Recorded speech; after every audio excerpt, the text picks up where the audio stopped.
Good morning. Welcome to Live Oak Unitarian Universalist Congregation. I'm Phil Norvell, and I serve as a member of the Live Oak Board of Trustees. This morning, our minister, Reverend Thomas Anastasi, will be the worship associate, and Reverend Ken Collier will be our guest minister. We are glad you are with us. This community is of all ages welcomes you. Our congregation is a spiritual home dedicated to celebrating and nurturing our diversity of thought, our generosity of heart, and our desire to make the earth a more just, peaceful, and healthy place. If you're new to us, we'd like to get to know you after the service. Please join us on the patio to share coffee, tea, and conversation. This week is Super Sunday lunch, and the soup is great. I assume it always is. If you are a first, second, or third time visitor here, we invite you to be our guest. For others, the suggested donation is $5 per person or $10 per family. Everyone is encouraged to read the Acorn Bulletin, which highlights the many ways we create fellowship and put our values into action. If you were unable to pick up your pledge card last week, you can get it today from either Larry or Lars out on the patio. After the service today, Reverend Collier will meet with the congregation to discuss the search process for a settled minister. Let us begin worship by lighting our chalice.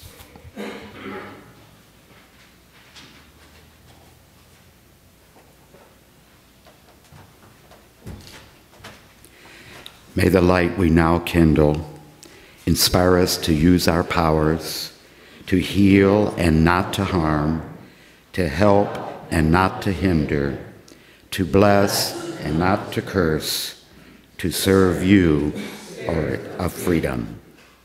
We are here, we celebrate life in this day, in this hour, to ponder our living and our dying, to wrestle with values, to contemplate the worth of persons, times, and things. We are here to worship, as they have said of old, worth-shaping. Here in common assembly, we approach the highest and the deepest. Here in deliberate meeting, we forge and forage for the Spirit. And we choose to go beyond the letter and onto the Spirit. We will greet this hour with the songs of our hearts and minds and souls, that we may be true to ourselves, true to each other, and true to our vision of what we are together becoming. Whoever you are and wherever you are on your life's journey, you are welcome to accompany us this day. Reverend Ken Collier, who is the retired minister from downtown at the Society. Many of you already know Ken, and it's a great occasion that he is here with us today. He's going to present the children's story.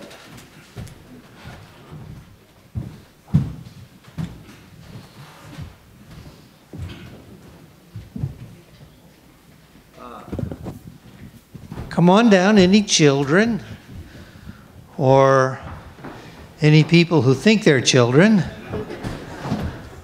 or anybody who just likes to sit on the floor. This is a story that involves wizards and magic and strange things like that. There was once a kingdom, and in this kingdom, everything seemed to be going just the way they wanted it. Everyone had plenty to eat, and the artists and the storytellers and the singers and artisans were making things that were exciting and beautiful and wonderful, and the king's justice was just what they wanted. So the king sat back one day and he said to himself, you know, we're kind of living in the best of all possible worlds.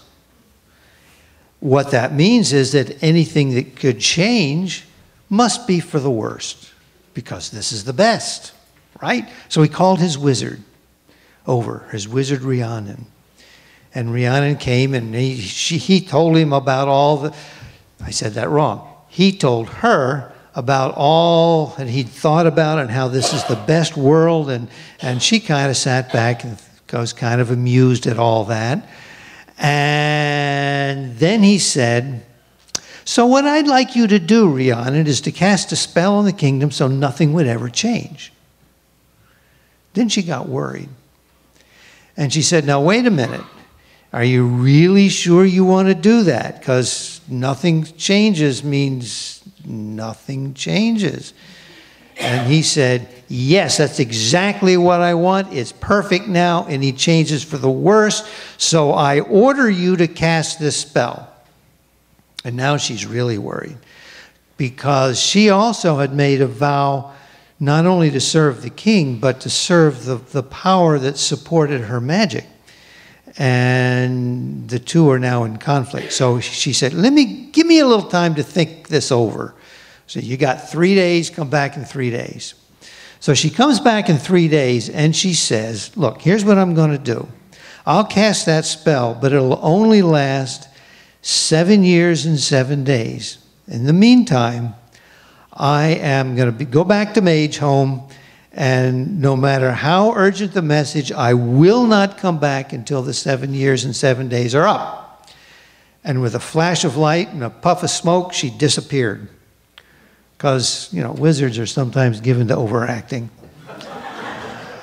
Well, at first everything seemed to be going fine, and our king just sort of was congratulating himself about his wisdom, and then somebody noticed, you know, babies can't get born because babies coming into a family change everything.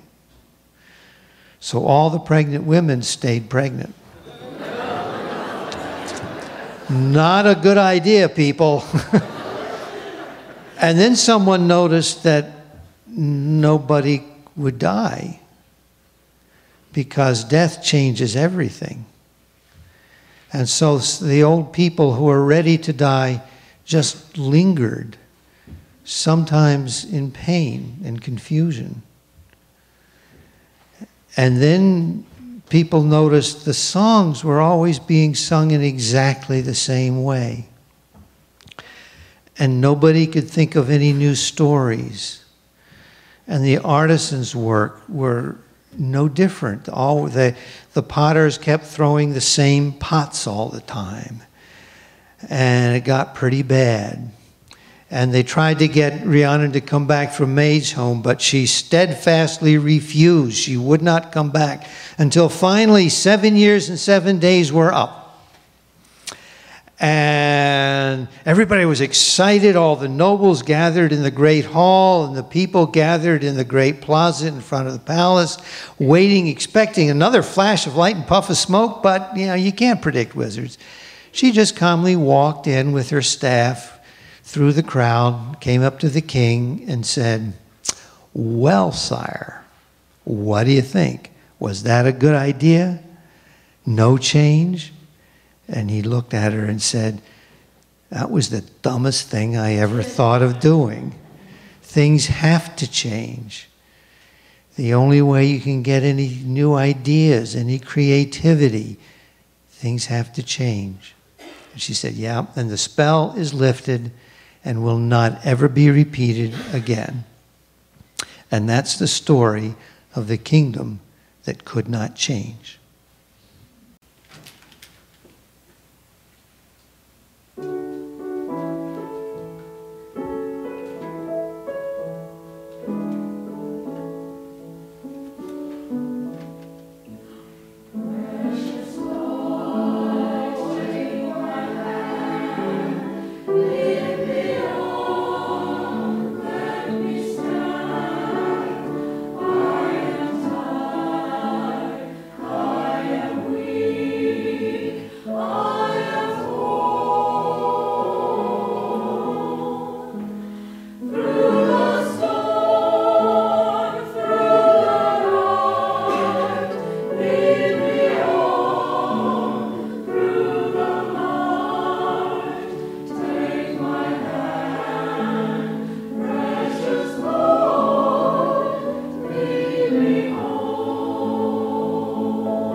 You may have noticed that I changed the title of this sermon from what was originally announced. Somehow that felt appropriate to change something. You can't step in the same church twice. It's a little more snappy, don't you think? It's, of course, a paraphrase of that old saw, you can't step in the same river twice. That old saw goes back to a Greek philosopher, Heraclitus, who lived in the 6th century before the Common Era. His point was, change is inevitable. Permanence is an illusion. Can't step in the same river twice. That was his example. Why? Because the river is always changing. As the water flows into the sea, it's emptying. As water flows into the river upstream, it's being replenished. It's never the same river. There's no permanent river. In fact, he says, there's no permanent anything. The Buddha agreed. This idea of impermanence is central to Buddhism. The first of the Noble Truths is that suffering is inevitable. The second Noble Truth is that suffering is caused by attachment. Why is suffering caused by attachment? Because of impermanence. Like the weather, everything changes. Everything comes into existence, flourishes for a time, and then passes out of existence. So being attached to something leads to disappointment as the thing you're attached to passes into history and is gone. Your attachment to something, your love of something, cannot make it permanent. Physics agrees. What is time, the physicist says, but a measure of change? Everything exists in time, and so everything changes. To arrest change, you would have to arrest time. And you can't do that. Since you can't arrest time and everything is in motion, nothing is utterly immovable. Nothing is permanent. And perhaps the least freezable thing of all is life. To live is to change. What is one to do? Well, the Buddha's suggestion is to let go of the impermanent. Now, that's not the same thing as giving up on everything and everyone you love. It is rather the recognition that your love cannot insulate the beloved from change, from going out of existence, from dying. To let go of attachment is to accept this reality and to go on loving. Because love is not about holding on to something, strangling it in a futile attempt to stop its inevitable growth. Love is about accepting that the beloved has its own life, its own integrity, and then its own end. Enlightenment does not extinguish grief, because grief is an expression of love. Quite the contrary. Enlightenment facilitates grief because it enables you to accept what you cannot avoid: impermanence, evolution, growth, change. So, what about the church? And when I speak of the church here, I'm not talking about the building, though heaven knows the building is certainly subject to change. as any halfway healthy church maintenance budget will amply demonstrate. No, I'm not talking about the building. I'm talking about the institution. You cannot step into the same church, the same religious community twice. No institution, none whatsoever, is insulated from change. No institution can avoid its own evolution. Just as denying the ways that the building will change will guarantee its destruction eventually, just so denying the evolution of an institution will result ultimately in its dissolution. For example, think about this. What would happen if you tried to hold the membership number steady without adding any new members? What happens? Well, we know the answer to that perfectly well. Attrition happens. People die. People move away. People just kind of wander away from the church. What happens is that you will fail and membership will drop. So it is essential to add new members just to hold the number steady. But what happens when new members are added? All those new members, they bring new ideas, new needs, new talents, new skills. So one of two things will result. Either the newness that these people bring in will be embraced and adopted, or it will be rejected. If it's adopted, the church will change, and the change will be for the better because the new members will enrich the community. If, on the other hand, they're rejected, the change will still happen, but it'll be for the worse because ultimately those new members will be disappointed and will leave the church, which will shrink and stagnate.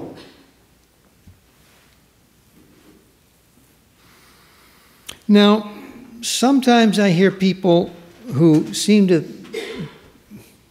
be distant relations of that king in my story because they think if we embrace new things and changes and all that, then the old must not have been very good.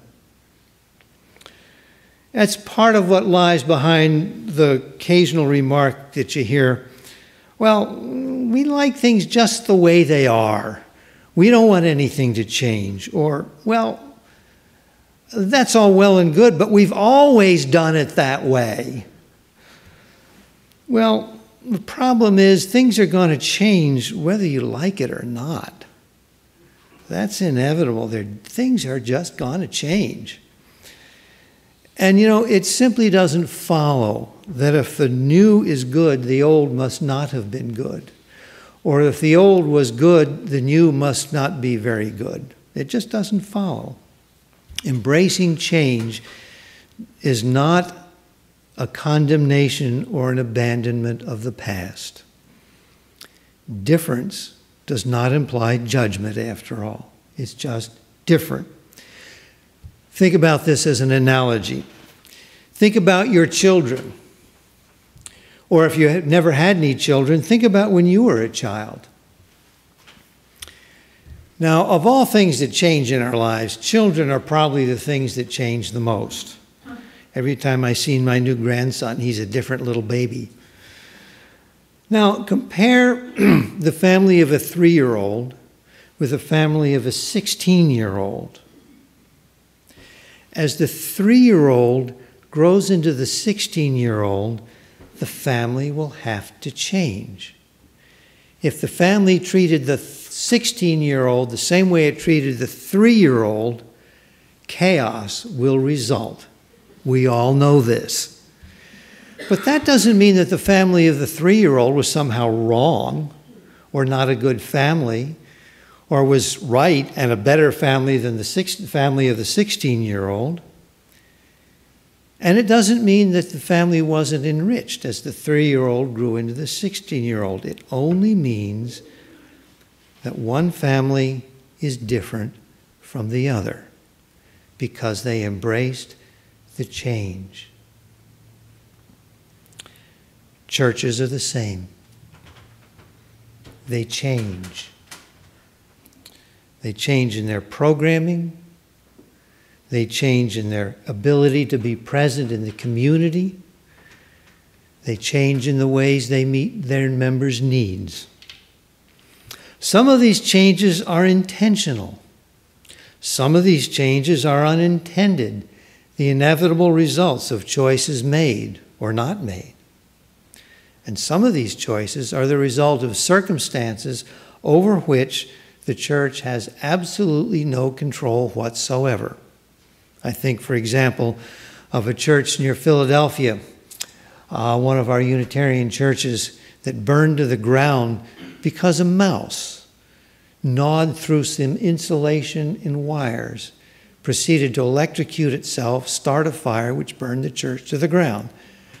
No control over that mouse whatsoever. But I want to tell you, that church changed. And like people, churches sometimes change for the better and sometimes for the worse. And Live Oak is no exception. It will change. You cannot avoid it. It is as inevitable as time. Some of the changes you will undergo over the years will feel terrible to some of you. It'll feel like the church to which you have given so much over so long is just running away from you, disappearing before your very eyes. Some of these changes will be planned for and welcomed, even as they are difficult to accept, sort of like the adolescent that grows up, moves away, starts a life of his or her own. Now that's a change that's both welcomed and a cause for mourning. And some changes will be long anticipated, worked for, and then triumphantly celebrated.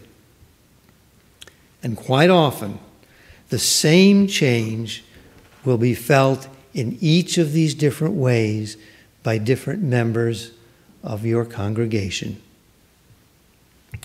What's a person to do? Well, there are only two different things as I see it, although there are myriads of variations on these two different things.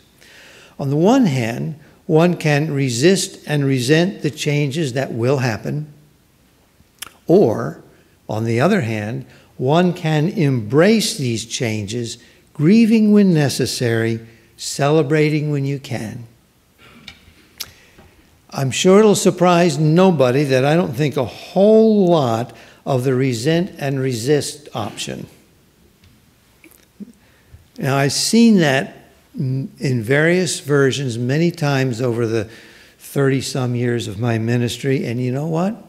I have never seen it work. Never. Darwin, after all, was right when applied to churches. Those churches that survive are those that are the most adaptable to change. The embracing strategy in the final analysis is the only one that will work. Now, Live Oak is right now in the midst of one of the most significant changes a church can undergo, the transition from one minister to another. Now, no minister, however skilled and talented, can possibly meet everyone's needs. Doesn't work that way. And the other side of that, of course, is that no minister, no matter how inept and unskilled, will fail to meet anybody's needs. What that means is that when any minister leaves, somebody's going to be glad. And when any minister leaves, somebody's going to be grieved.